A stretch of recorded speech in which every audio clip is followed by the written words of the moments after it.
Message in a bottle. This is the focus group.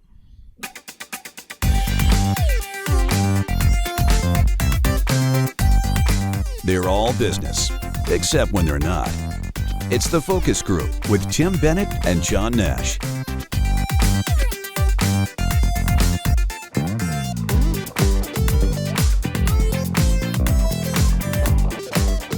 Welcome to the Focus Group. John Nash here with my good friend and co-host, Mr. Tim Bennett. FocusGroupRadio.com is our website. You can find all about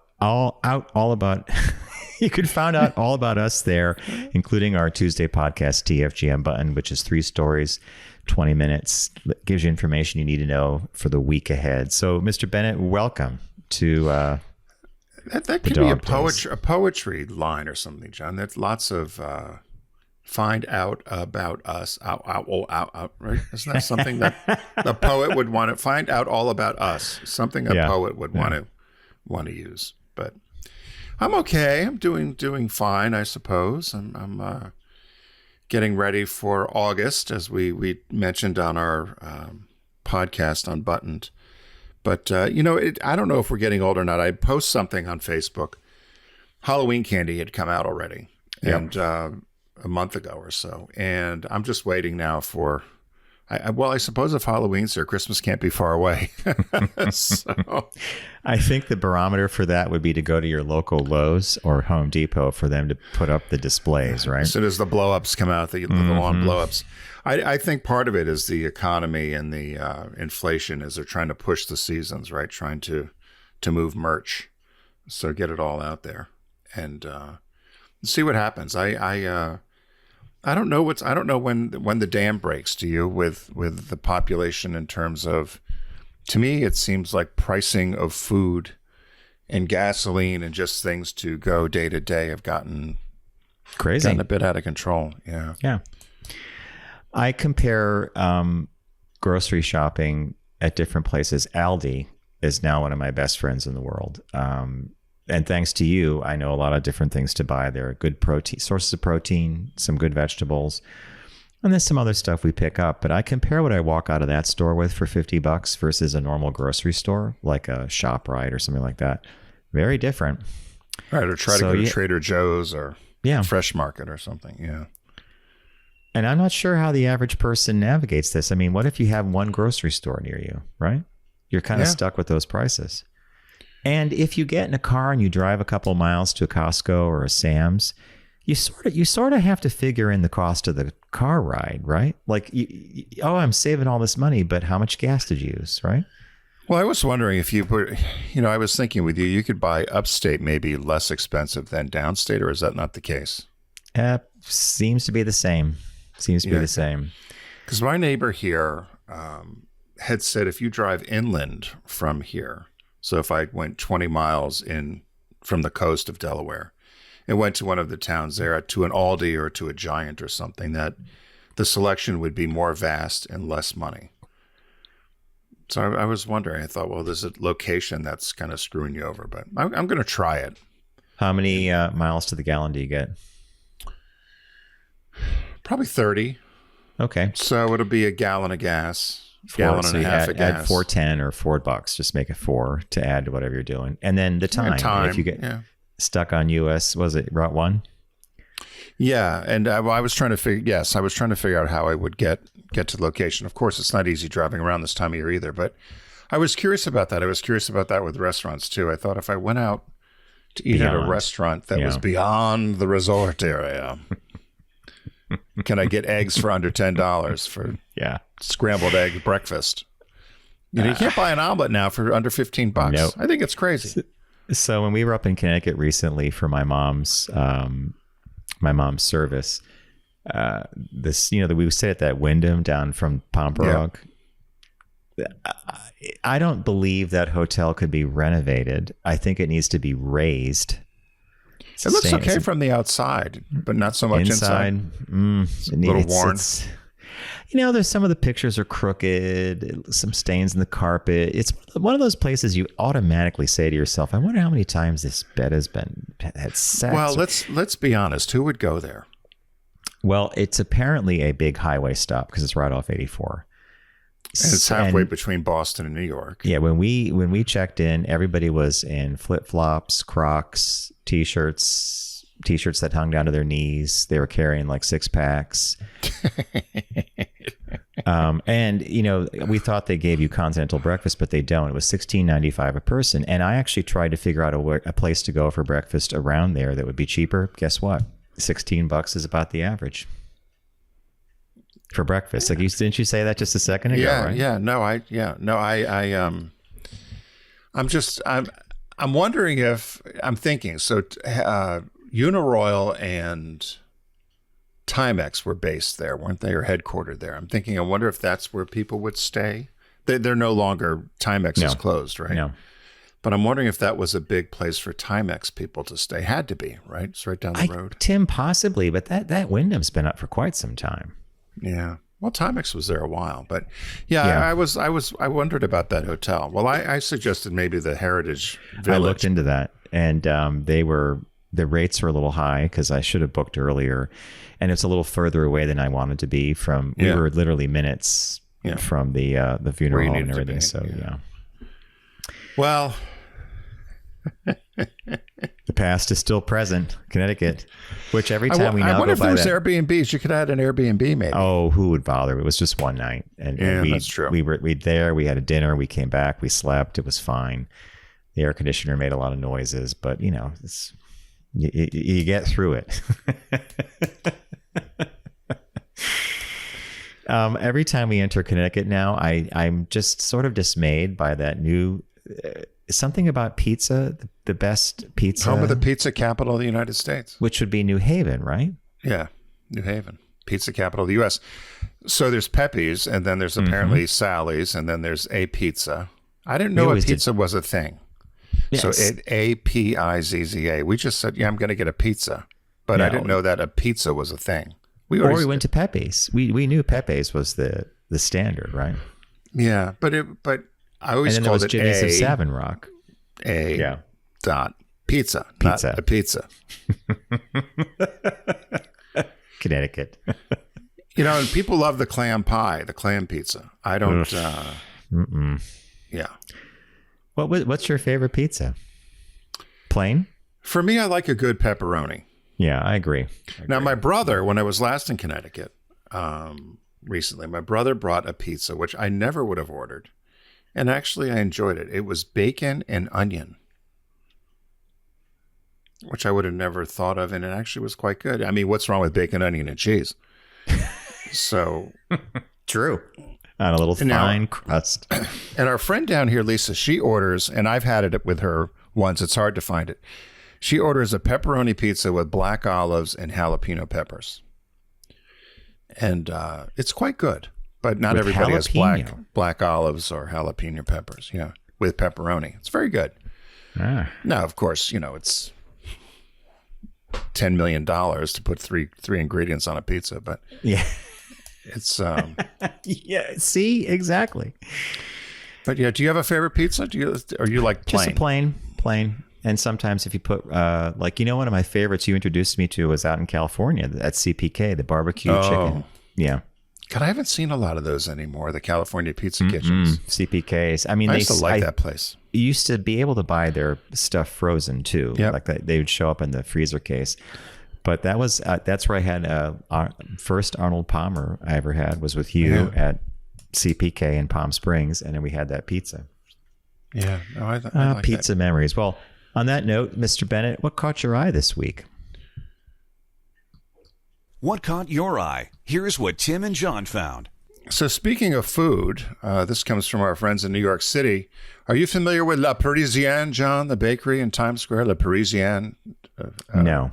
Famous French bakery. But if you're watching on YouTube, the picture that Tim provided is not from La Parisienne. It happens to be the baked goods sections at Costco. Is it Kirkland? Yeah. So this is New York City foodie exposes local bakery and Costco hoax. So there's in Manhattan, there's apparently a number of these French cafes called La Parisienne. I guess it's similar to Aubin, or what was the one we used to go to? What was the other one we would go to for lunch? Le Pan Quotidien? Yeah. So this, I guess, is in that same vein.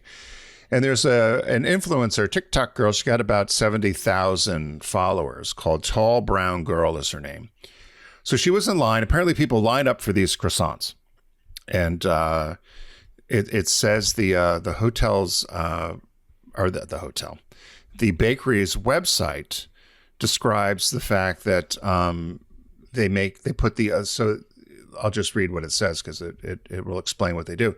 We are skilled artisans. We create a symphony of flavors with our house-made pastries, crafted with the utmost care and using only the finest ingredients. From our flaky croissants to delicate macaroons, every bite is a testament to our commitment to fresh, exceptional quality made in-house right here. So she's in line and she's watching, and out the door in pulls a truck, and they're unloading Costco croissants. So all these New Yorkers are lined up.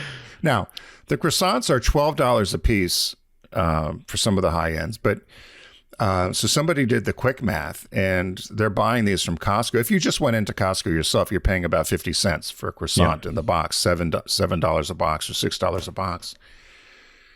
So somebody said this is 24 times the cost, to buy these Costco croissants. So this Rube is unloading this stuff, and she's taking pictures of it on her phone, and then she posts it on social media. So people go crazy. They're upset. They can't believe it. How did this happen? How are they lying? Cancel them. No effing way. The mob, the internet mob. Right. The mob's upset. So she swears by this. And so she, again, has the pictures and the pictures of proof and so forth. And reminds me, just as a sidebar, there was a big restaurateur here at the beach who I was walking out of Aldi one day with his cartload of things. And I said, oh, now I know the secret. He didn't find it funny because he was buying all kinds of stuff at Aldi, which I'm sure ended up on his menu. Not a cheap meal. So anyway, she says she had this. So now La Parisienne goes after her and says this is not the case. And they said, you'll love the explanation. So they said that we didn't deny that there were Costco boxes going into the delivery in the store, but they were just using them.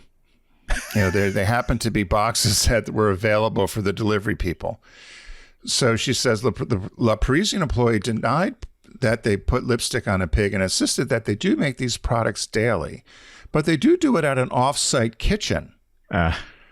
And you're not really paying for something that you buy that's made here, but you're paying to eat here. So you're buying for what's in here. And so they said they have a company production kitchen in Coney Island, and they bring croissants in every morning. And we just reuse boxes. They could be anybody's boxes. But these particular boxes they were using that day happened to come from Costco. So somebody goes, well, what did you get from Costco at the bakery? Yeah. And so that you were using Costco boxes. So they still claim that they specialize in this authentic, fresh baked goods, and that it was all overblown and not the case. But people aren't buying it because, again, she's got the video of them with the croissants coming in with Costco boxes on them, like you showed. So I don't know. What do you think? Do you think she's telling the truth? No, I think the person who photographed that stuff coming in is dead correct. Well, because the chain of events doesn't add up. How would they have all these boxes, these empty Costco boxes at a Coney Island bakery ready to send back to Manhattan? I mean, no, right. If it was caught. A flour box or a sugar box or something, right? Or a dough box. Yeah, or an Amazon Prime box. Right. Somebody also, and I've heard this before, somebody also said that this reminded them of a similar story that just happened. Someone was at a farmer's market, and they were charging outrageous price for organic blueberries. And the farmer was dumping a box of Walmart organic blueberries into the into the bin. Richard and I laugh about that all the time at the farmer's market because we've seen people go buying stuff at Aldi and taking it to the farmer's market and reselling it. People do that at the Amish all the time. They go up to the Amish, they buy all kinds of stuff for pennies on the dollar, and then sell it at their farmer's market. Oh, those Amish. As your dads used to say, those Amish people. So anyway, I kind of believe her. I believe she's too. Correct. Yeah. And the bakery got caught, and now I don't know. They're in fix mode. So next time you're in Midtown, John, you see La Parisienne. See if there's still a line. They said there's a line outside all the time to get these fresh baked goods. Probably the tourists. The tourists are not like. So you'll have to check to see. You have to check to see if it's affected business. Well, what caught my eye could not be any further from a scam. Basically, Tim, you've outlined kind of a scam, right? It's from the farmer's market all the way up to La Parisienne and the croissants. La Parisienne. Mine takes place on the open sea, and it involves a boat captain down in Florida who rescued a bottle floating in the water in late February. So the captain's name was Jordan Truchan, and his crew were out at sea on the coldest day of the year back in February when they stumbled upon a bottle. When they opened the bottle, which Truchan documented in a video and he shared on Instagram, they were stunned to read the letter that was inside. So it was a glass bottle. There was some what looked like dirt, but you'll learn. It said, "This is our mom. Throw her back in. She's traveling the world." I don't mean to laugh. No, I did too. Yeah. So apparently they were all kind of gobsmacked by this. They're like, "Oh my God." And they were filming it for Instagram, or he put it on Instagram. And a lot of people online were like, "This is fake. That you faked this whole thing. You put that bottle in the water. You pulled it out. You got the letter." But a news crew down in Florida for WSVN Channel 7 News actually got in touch with one of the sisters. There were two names signed on the note. They were first names, not last, but they looked at obituaries. They figured this out. And they actually got in contact with one of the sisters, and they said, "Mom always wanted to live in Florida. My sister lives in Florida, and she always said, and Mom would say, I hate being cold," because she was from Iowa. "I'm going to move and be with your sister." But she passed, and after she passed, they had her cremated, and they put her in the bottle, and they set her out to sea. So the captain basically put the note back in, corked it, and threw it back in. And now his prediction is that based on ocean currents, she may be by Turks and Caicos by now. So wait, where did they find? Did they find this off the coast of Florida? Then is that off the coast of Florida? Yeah. Okay. Wow. So now she's in the warm waters once again, moving around the world, or at least moving around that part of it. So it would be a surprise. I've often wondered about this, right? We've heard stories about people putting ashes in Disney World, right? Yeah. You know this happens with stuff in a bottle, but I never. The bottle apparently survived for quite a while, and the note and everything. So just. Could you imagine? Yeah, this is our mom. Put her back in. She's traveling the world. Or there was the one where the woman had bought a bunch of ornaments, and the ornaments had the ashes of the deceased in them. There was a whole set of ornaments. I guess they never got to the people, but there was balls, and she bought them, and then they found out it was the ashes of somebody. I guess they were giving them out at Christmas, Christmas bulbs. It's sort of a macabre gift, right? It is. It's my favorite story of death, and I just thought it was brilliant. And I've told it before, but it was the woman who had put money aside in her will. So after her funeral, when everybody left the service, I don't know if this is a funeral home or whatever, handed everybody a gift, and gift in a card. "Thank you for coming, and let's keep in touch." And when you opened it up, it was a Ouija board. And so, I love that one. Yeah. Thanks for coming. Let's keep in touch. Was it a miniature Ouija board? Yeah, Ouija board. I thought that was a miniature brilliant. one, right? Yeah. Thanks for coming. Let's keep in touch. I still think that's smart. It's very smart. Yeah. Yeah. Yeah. No, I love that. I love that one. So there you go. That's a great story. Would you want your ashes bobbing around the ocean? I wouldn't care. I wouldn't really care. Would you? I don't know. I guess I didn't think about it. And the better question is, have you decided you want to be cremated? Yeah, I wanted to be cremated, and I had a number of places I'd like my ashes thrown.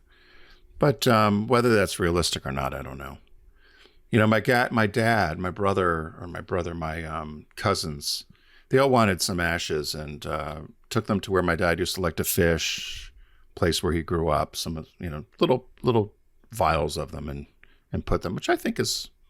I kind of like that, but no, I haven't. Bob's godfather years ago was cremated, and he traveled the world. He traveled a lot, and they had a beautiful service for him at the Princeton Club, like a memorial lunch. And everybody was invited at the end to take some ashes. And Bob took some, and I think he spread them in Sitges, which is this cute little colonial town right near Barcelona. So I thought that was fun. Then all these people are putting them all over the place. But yeah, and you see where people will dump them at Disney and they get caught. Disney's upset because so many people have brought them to drop them there. It's become a nightmare. But I always love the ones where people are on a bridge and they go to dump them and then they all blow back into everybody. They're all over the street. It's like... I think I saw one on Instagram years ago, and it was somebody doing it from a ski lift, like a chair at a resort. And as they did it, the wind picked up, and it was just like a swirl of this stuff. And it never went anywhere else. It was just around them, and then the wind blew. But it was his favorite place to go skiing, so they did it there. All right, Mr. Bennett, we're going to do something that we're the only show in the universe that does this, as a matter of fact. Everyone does celebrity birthday greetings, but the Focus Group is the only show in the universe that celebrates business birthdays. So happy 69th birthday to Virginia Marie Rometty. I think that's how you say it. I went and looked it up on YouTube. Rometty, Rometty. I think you're right. Yeah. Ginni Rometty. She was born in Chicago, went to Northwestern University. She's celebrating her 69th birthday today. She was the very first woman to head IBM. So she was the first IBM chairman, CEO, and president. And she had a 40-year career at IBM. She started out working at General Motors initially, but then moved on to IBM and had a career all over the world in many different areas. When she became the first woman, when she was appointed to be the first woman, the former chair said this was not a social statement, that they felt she deserved it, and she was promoted to the role. Her tenure was marked by a number of awards, including Bloomberg's 50 Most Influential People in the World. She also got an award from Fortune as 50 Most Powerful Women in Business, Time, Most Important Person in Tech, America's Top 50 Women in Tech, so forth, so on. However, her tenure was met with fierce criticism relating to executive compensation, bonuses, layoffs, outsourcing, and she oversaw 24 years of consecutive revenue decline, 24 consecutive quarters of revenue IBM. Decline. Revenue went from about $100 billion down to $60 billion. And she was responsible for also merging the company or buying parts of Price Waterhouse, also developing new markets in Brazil and Vietnam. And she was also credited with spearheading IBM's growth strategy by getting the company into the cloud business. And she was part of the group that developed Watson to get it ready for Jeopardy when it played the Jeopardy game. So they said that she was, well regarded and well respected, but her accolades and awards did not translate into marketplace success. And she retired from the company in 2020 and is on a number of boards right now, of course, as you can imagine. Spends her time between Naples and New York City. Goes to Broadway shows, participates in scuba diving as a hobby. And she became only the third female member of the Augusta National Golf Club, right after Condoleezza Rice. So yeah, that's her birthday. She was first female IBM chairman, president, and CEO. So Tim, you said that under her decade of leadership, they lost a ton of money. Yes. Maybe another way to say it is they didn't earn it, but either way, they didn't make these revenue projections. Now, 10 years of a decline, and she stayed as the CEO? Yeah, it says the accolades and awards did not translate into her success. Under her tenure, IBM's revenue declined over 40%, from over $100 billion in 2011 to less than $60 billion in 2019. And that's when she stepped down. She was involved in, I think part of the, I don't want to, I'm just guessing. I think part of the reason she may have stayed on is it was a time of great upheaval with her trying to merge and get involved in other businesses. They talked about partnerships with Apple, with Twitter, with other big data and analytics companies, and trying to reposition or grow IBM. And so I could see where the revenue probably took a hit. But of course, it didn't affect her salary or anything else, which is what the criticism always is. That's what I'm getting to, you know. But usually after 3 years, if you're losing that kind of money, you usually move somebody on. That was my next question. You read my mind, because you've seen this happen in a number of industries. Yeah. I thought, what's the window of, okay, let's give her some breathing room to whoever's in the office. And if they can't pull it off, they can't pull it off. Wow. Okay. I'm just surprised by that. And, you know, we all watched IBM try to transition from being a services-based and computing company into something different.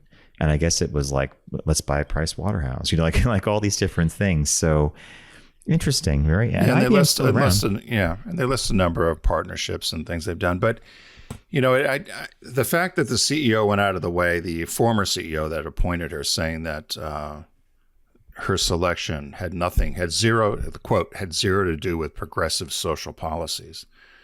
That's an odd thing, because immediately I'm thinking, well, there must have been lots of other people who thought maybe they deserved the role. Yep.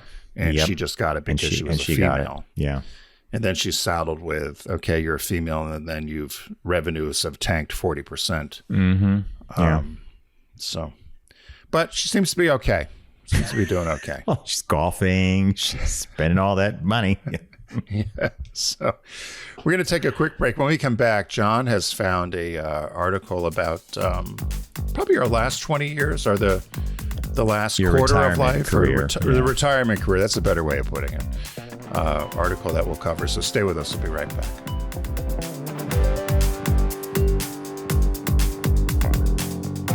You're listening to The Focus Group with Tim and John. Learn more at focusgroupradio.com.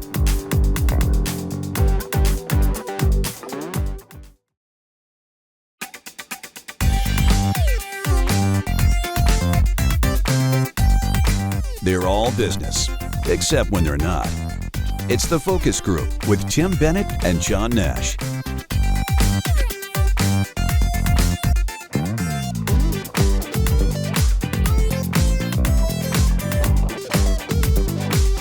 Welcome back to the Focus Group. Focusgroupradio.com is our site. You can learn all about us there, including our podcast. I should say it's our companion podcast, TFG Unbuttoned, which comes out on Tuesdays. Okay, before I went to break, Tim mentioned that we have this article we're going to discuss, and it comes to us from the New York Times. Actually, the last couple of weeks, we've looked at some retirement articles because they pop up a lot at this time of year. Actually, they're depending on your age, they're around you all the time. This article, the headline reads, "You're about to retire. What are you doing for the next 20 or 30 years?" And the subhead is, "Workers often focus solely on their retirement savings balance, but figuring out how you want to spend the rest of your life could be and should be job number one." They focused on a woman who'd been working for many years. She retired at 65. Prior to her retirement, she did talk to a career counselor or a coach, and she set up a new business, which didn't cost her too much. She became a yoga instructor. She's still doing it today. And that filled her days. She's making money, obviously, not a huge amount. She delayed taking Social Security for a while, probably as a result of this. But it was an interesting look at, the idea that if you retire at 65 and you're the average male, you're probably going to make it to 80 something. I think like 84, 85. Women live much longer. So that's why that 20 to 30 year range there is there. So a woman could say she might live to 95 or 96. And I've heard this from a lot of other people as well. And a lot of physicians talk about it. That last 10 years, the 80 to 90, are the years when you are in much more severe decline. And maybe it's not the word severe, maybe it's pronounced. You're not able to do what you used to do. You might be slowing down. Some medical conditions might pop up. So it's an interesting thought process to say, how do I cram as much into that 65 to 80 zone if you're male, a little more if you're female? And what am I doing with my time? Bob's retired, as you know, Tim, and he's loving being retired, and he has plenty of plans. I'm I don't have a plan. I thought I'd just be working and doing stuff. What about you? Yeah, I actually joined a group down here that discusses this sort of thing. In this This article, sort of thing, right? Well, of what is your purpose after retirement? Because everybody always says if you just stay static or you don't do anything, that's not good. You need connection. You need to be involved. You need to have purpose each day and do things. But there are issues where maybe if you liked to do a specific sport, you can't do it anymore, or your body just can't do what it did before in terms of maybe walking. Yep. If you have knee issues or hip issues or whatever. And you're exactly right that the 80 mark seems to be magical for many. And we've seen with lots of people's parents that 80, if you make it to 80, great, but 80 to 90 can be fraught with doctor's appointments and your body just wearing out. And that's my fear. They talk about that in here a little bit about what it will cost, the projected cost when 20 years from now, if you're retiring, how much more you would need to live on just to take care of your basic necessities. But I do know from my neighbors here that are a little bit older that have gone through this, they all are adamant about human connection, having something to do each day, thankful for the day, and they get out and do things and try to say yes to things as much as possible. They've joined adult learning classes. They've taken writing classes. They're in book clubs. They're in movie clubs. They've done traveling together. When they were in their 70s, they can't do it so much now. A lot of them would go up to, and I've wanted to do it. You've probably heard of it up in New York. It's going on for years. The symposium in the summer, the Chautauqua series. Yeah, you mentioned this before. There's there's 30 or 40 of them that would all leave this area and go up there for a month. They rent houses and condos and they go to all kinds of classes and, again, learning, lifelong learners. So to me, that seems to be the important piece, is to keep your mind active and keep yourself active physically. Some people don't have that. No. Some people don't have that not leisure. Well, they don't even have the ability to do it because part of the article talked about who gets to have these 20 or 30 years. And the author of the piece said, they're actually talking about people that were knowledge workers. More broadly speaking, it could have been me, like a creative director, it could have been a teacher. But if you are in the physical trades, by the time you hit 65, if you've been a construction worker all your life, you're looking to sit down and relax. And you might still be physical and stuff, but you've used your body hard. They did, towards the end of the article, they brought up this thing called envisioning a long retirement, and they broke it into 3 phases. Phase 1 was if you have the resources right after you retire and you're not saddled with an illness or an ailment, that's when you should really engage in hobbies, travel. If you need to relocate, this is that first period, that first, maybe 65 to 70 something, you should really get in there and do stuff. And then they had a phase 2 as well. Yeah, phase 2 was after 10 or 15 active years, physical reality catches up with you. And those are the time where maybe you spend some more time with family or friends and your traveling would taper off. So as you mentioned up front, if you want to do those big trips or travel, that's when to do it. Phase 2 is you start to taper that off a little bit and physical reality catches up to you. And your spending also starts to taper off. That's another thing they noticed was the theory is when you retire, you stop spending as much money. No, it actually bumps up for those first few years because you're doing things, then it tapers. And their third phase was after an additional 5 to 10 years, retirees typically stay closer to home with less activity and may develop more serious health issues that can lead to large medical bills. As of 2025, they claim here that the median cost of a non-medical caregiver, that's someone like a homemade just comes to your house, was $80,000 a year, assuming 44 hours a week. Assisted living was just over $74,000, and a private nursing home can cost you upwards of $130,000. I was thinking that was a year, or that's a year probably. Yeah, that's pretty cheap though.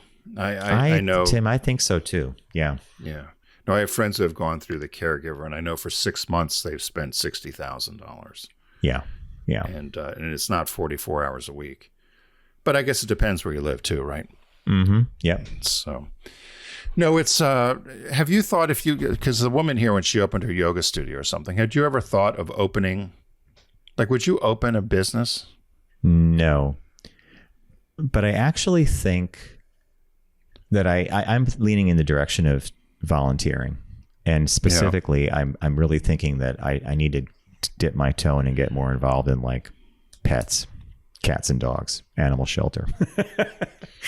I see it all the time on Instagram, the fostering, the whole bit. Like, even just people that go, seniors actually do this really well. Seniors that go just sit with the animals and help them relax and socialize them, so that when someone comes to adopt, they're at their best and they could have a new forever home. But that's where my head is at. I used to think I wanted to be around kids and teach. I think if there's no language spoken, I'm going to be happy. What about a dog walking business? Dog walker. I could consider that as well. There's a guy in our neighborhood I see. His style of dog walking is not what I approve of, because he barks at the dogs all like, come on, get moving, no dilly dallying. As if they understand, right? They're just out doing their smell patrol. It crossed my mind as well. But then I thought, wait a minute. Then you have to find clients the whole bit. Why not just go to a facility and walk their dogs? Right? Yeah, I think if you knew that you had 10 hours a week they or 15 hours a week where you would go volunteer at a shelter or volunteer at some place. They always talk about, people I know, and in this article, about purpose, right? Having a purpose. Maybe you decide you want to try growing organic foods, right? Yeah. Would you do that? Like organic tomatoes or stuff like that? You're not a garden guy. No, Bob would. If that's something he would definitely be into. But he's been remarkably busy. He's got tons of stuff to do. Do you think you could work at a bike shop? I could do that as well. I thought of that as well. In fact, my friend Adam and I had a friend named Greg. Sadly, he passed. He was young too. He made a lot of money in commodities trading back in Chicago, and then left that and had a very small studio apartment here in Manhattan. He traveled a great deal. He cycled across the country twice, if you could believe it. Wow. And he worked at a bike shop. And he worked there. He had regular hours. He didn't get paid. But he just loved doing it. He loved being a mechanic there and helping people out. And I thought that's an interesting thing too, right? He was very busy. So, and then he would plan these cycling trips that he would do. So I could see that as well. Well, I think that would be a good thing for you. I was wondering, would you do, although, because when you've done these trek trips, right, they have guides with them. Yes. They have people with them, but that's probably more full-time, isn't it?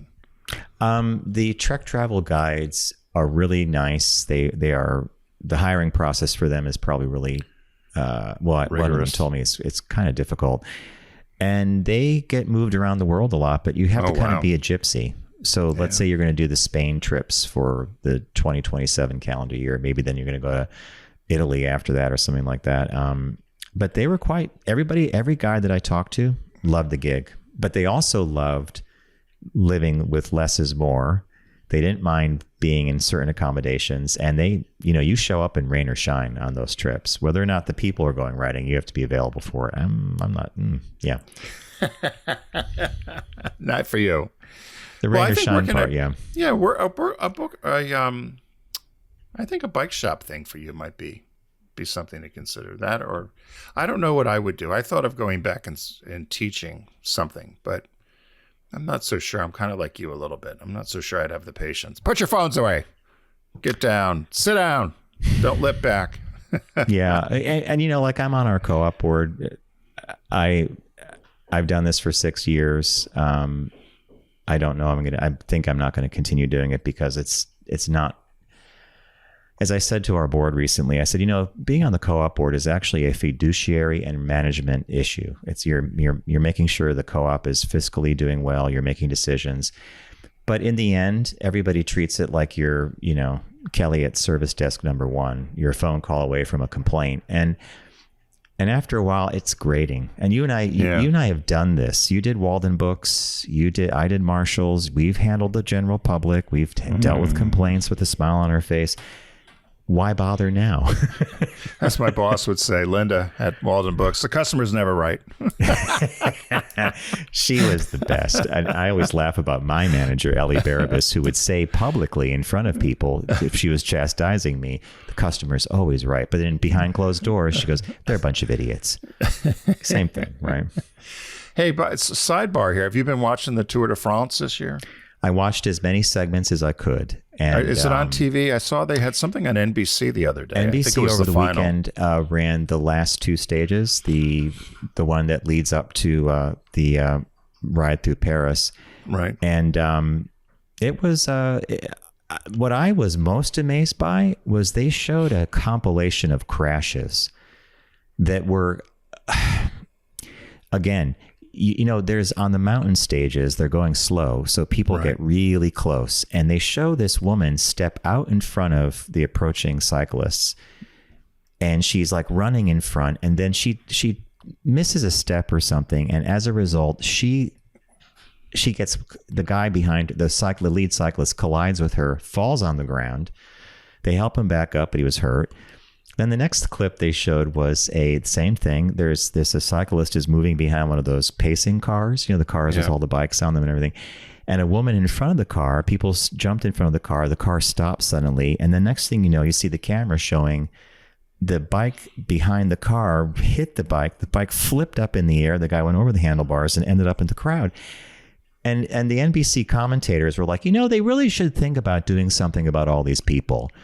And then another guy goes, you know, it's France. They let them get as close as they want. It's like one of the national pastimes. But Bob and I watched this and we're like, how can you even ride through those people? Yeah, they all have their hands out, sticking their hands out. You see them. Yeah, clapping. They showed the American that almost went over. Well, they said he almost went over the mountain. I don't know if you saw that one. No. That crash. So that one of the American, I guess was it Sepp Kuss? I don't know. That's probably right because I couldn't recognize the name, but he had two major crashes, they said, this year. And one of them was coming out of a tunnel. Then another one was on the mountain stage where they had some plexiglass up and a rope, which had it not been there, he'd have gone off the cliff and probably killed himself. So you'll have to look for that. But was it a descent? Was he going down for the plexiglass one? It looked like they were at the top of the mountain. Okay. And for whatever reason, he went to the side and then hit into the berm or whatever and fell off. But nobody was around him. There weren't a lot of other bikes around him, but they showed the crash.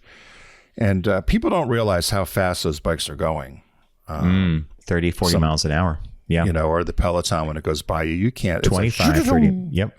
You know, it's quite fast. And well, I agree with you. So I agree with you on that summation, John, about that compilation of crashes. They really need to look at the spectators on this and just make sure that some of these crashes don't happen.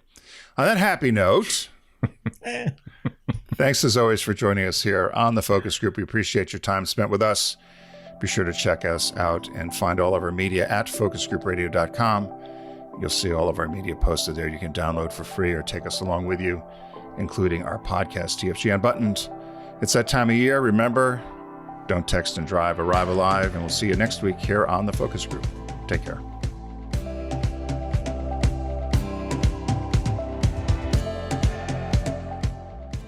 It's the Focus Group with Tim Bennett and John Nash. Accessible on all platforms. Subscribe, like, and rate us on your platform of choice. Learn more at focusgroupradio.com.